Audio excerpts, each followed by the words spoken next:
You're listening to Skeptoid. I'm Brian Dunning from Skeptoid.com. Space missions you should know. You know all about the Apollo missions that landed on the moon. You know all about the Hubble Space Telescope that's brought us much of our best knowledge about deep space.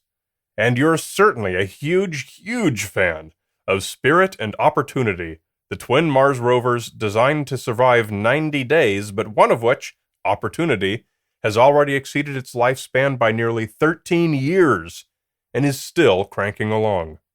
You've proven that you're a fan of our various space programs, so today I'd like to list a few that are of particular note. Hopefully one or more of these might be new to you. First, I'd like to start with some vintage missions, landers and probes from yesteryear in danger of being forgotten. Then we'll move on through the present day and into the future, but we'll get our start in those greatest days of skinny ties and slide rules. Luna. For almost 20 years, the Soviet Union's Luna program sent probes and rovers to the moon. Of 24 missions, 15 were successful. The first of these, Luna 2 in 1959, was intended to do no more than impact the moon's surface, which it did, becoming the first man-made object to reach the moon. But more importantly, it sent back valuable measurements of the Van Allen radiation belts. Luna 3 sent back humanity's first photographs of the far side of the moon in 1959. Luna 9 became the first Earth probe to soft land on another celestial body in 1966. 3 Luna missions in the 1970s soft-landed and incorporated scoops that collected moon rocks, then blasted them back to Earth, where they successfully parachuted to safety. But perhaps most impressively, 2 Luna missions, in 1970 and 1973, carried the Lunacode rovers that explored a combined 47.5 kilometers across the surface, farther than the Apollo astronauts were able to cover in their lunar rover. Vanera. It was the Soviets again striking first on the planet Venus, with their series of Vanera landers throughout the 1960s, 70s, and 80s. The extreme temperatures and pressure make landing on Venus a Herculean achievement in itself. Vanera 9 and 10 both landed in 1975, and each lasted about 1 hour before literally melting. It was 480 degrees Celsius, about 900 Fahrenheit, with atmospheric pressure 90 times that on Earth. Each sent back a single photograph of the surface, which, considering how much tougher the conditions are than on Mars, kind of blow your mind just to look at. Pioneer and Voyager. Always keep in mind that, as a human on Earth, you currently have 4 robotic representatives reaching out beyond the solar system, headed for other stars. Pioneer 10 and 11, launched in 1972 and 73, explored Jupiter and Saturn, and are currently out beyond the orbit of Neptune, headed into interstellar space at a speed of about 2.5 astronomical units per year. They each carry a copy of a gold anodized plaque depicting human figures and some diagrams explaining where Earth is, designed by Carl Sagan and Frank Drake, in the hope that some aliens might eventually find it. The plaque was notable for causing controversy among many at NASA for showing line drawings of naked people, which some felt was obscene. Voyager 1 and 2 followed in 1977 and are also beyond the planets and headed on one-way trips to other worlds, a bit faster, both traveling at about 3.5 astronomical units per year. Sagan also chaired the committee that decided the contents of the golden records that both Voyager probes carry. These records contain a wide assortment of music, sounds, spoken words, and pictures from Earth.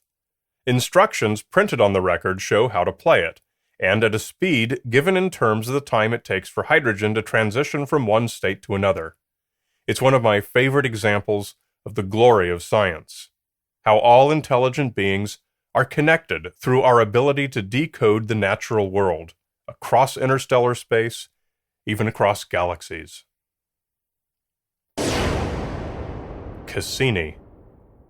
One of our greatest gifts that keeps on giving is the Cassini probe orbiting Saturn. It launched in 1997, entered Saturn's orbit in 2004, and in 2005 it did its biggest trick, dropping the Huygens lander onto the moon Titan, an icy, rocky world with oceans of liquid methane. Huygens had a short lifespan of only a few hours, but sent back a photo from the surface, and plenty of data. The amount of science that has come back from Cassini over more than a decade in orbit would fill entire libraries, and even for me to limit it to just a few of its most impressive discoveries for this podcast would require about a week. Just think of the high-resolution photos and radar maps of Saturn's major moons, close study of Saturn's north polar hexagon, the famous rings in unprecedented detail, and perhaps most significantly its discovery that water geysers on the moon Enceladus are brimming with organic chemicals, tantalizing proof that complex chemical reactions take place in soupy water below its surface. Cassini has done about all it can for us and is currently scheduled to enter Saturn's atmosphere in September of 2017 for a grand finale goodbye. Rosetta. In September 2016, the European Space Agency probe Rosetta ended its career with a death dive into Comet 67P after orbiting it for 2 years, following an impressive 10-year odyssey to get to it. On arrival, it dropped its lander Philae onto the comet. Unfortunately, Philae landed awkwardly on some boulders at the base of a rocky bluff and couldn't do much of what it was supposed to. But Rosetta got a really neat photograph of its predicament. One of the most important of Rosetta's discoveries is that the water on 67P is significantly different isotopically from water on Earth, casting doubt on the theory that much of Earth's water may have originally come from comets like this one. When the time finally came, Rosetta pointed its camera down at the surface, fired its motor for 208 seconds, and assumed a grim facial expression. The photo stream from that 14-hour fall to oblivion became one of the great science moments of 2016. Dawn. Launched in 2007, Dawn took almost 4 years to reach Vesta, the second largest dwarf planet in the asteroid belt, where it entered orbit and made the first real surveys. It then left and took almost 3 years to reach the dwarf planet Ceres, the largest object in the asteroid belt. Its most popular discovery was a number of mysterious bright spots on the surface, which turned out to be salts carried to the surface by water. Water, it turns out, makes up about 50% of Ceres by volume, which is more than we have fresh water of here on Earth. Perhaps the most notable thing about Dawn is that it is driven by solar-powered ion thrusters. Although a number of Earth satellites use ion thrusters, Dawn is the first to take the concept out into interplanetary space. An ion thruster gets its reaction from high energy rather than high mass, by electromagnetically accelerating xenon atoms to extreme speeds. The ion thruster is great for low constant thrust over very long periods of time. It would not be an exceptional choice for a dragster. Dawn's 0 to 60 time is just about 4 days. Juno. Launched in 2011, Juno entered Jupiter's orbit in July 2016 to spend 20 months characterizing the planet's interior, as well as its magnetic and gravitational fields. One of the things we want to know is how much water is deep within Jupiter's atmosphere. Unlike most deep space probes powered by RTGs, radioisotope thermal generators, which last decades, Juno carries 3 enormous solar panels.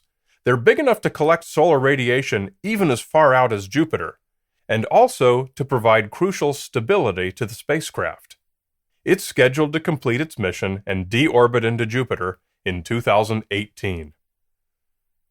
Why are Cassini and Juno both discarded by dropping them into the gas giants? Because the prevailing sentiment is to absolutely protect potentially habitable moons from any possible Earth microbes that might be aboard space probes. Dropping them into the gas giants is almost like dropping them into the sun. It's a leave-no-trace garbage disposal. At random, Juno carries 3 aluminum Lego minifigures representing Galileo Galilei and the Roman gods Jupiter and Juno. They will become the first humanoids to die inside a gas giant. InSight. This Mars lander is currently scheduled for a 2018 launch. Its science packages are intended to give us an unprecedented look into the interior of Mars, including the size and makeup of its core and mantle. It's going to plant a seismometer on the surface that will build detailed maps of the planet's interior using the echoes from meteorite impacts. So long as Mother Nature is setting off seismic survey charges all over the planet at no charge, why not take advantage? Another of its instruments is a temperature probe that will bury itself 5 meters underground to find out how heat radiates out from Mars's interior. The James Webb Space Telescope. Protected behind a giant 5-layered sun shield, this mother of all space telescopes is currently scheduled to launch in 2018. Its 25 square meters of collecting area is more than 5 times Hubble's. It can see in the visible spectrum, but its emphasis is infrared, as it will be looking at the most red-shifted objects in the sky, which are the very farthest and oldest. It is expected to look all the way back in time and space to the very first galaxies being formed more than 13 billion years ago. Unlike Hubble, which orbits the Earth conveniently nearby, the Webb will be 1.5 million kilometers out into space, maintaining station at the Earth's L2 Lagrange point. This gravitationally stable point is at the end of a straight line from the Sun through the Earth, far enough away that noise from the Earth is minimized, much of the Sun's light is blocked, and all 3 of the Sun, Earth, and Moon are tucked away at a single point in its sky so that everything else remains wide open all the time for observation. The downside of being so far away? Well, don't expect any manned repair missions. Spacecraft are cool for different reasons to different people. Some are impressed by the technology each uses. Some are impressed by the science each performs. Some are impressed by their amazing sci-fi accomplishments. Some are even most interested by how cool each one looks. So, quite obviously, this episode has left some listeners screaming and shaking their fist because I did not include their particular favorite. If you all scream loud enough, perhaps we can do a second part. Please direct your outrage to the Skeptoid accounts on Twitter and Facebook, or even email me at brian@skeptoid.com. And let's see if I succeeded in outraging a good percentage of you. If I did, at least it's for a great reason. Cool space missions. You're listening to Skeptoid, a listener-supported program. I'm Brian Dunning from Skeptoid.com.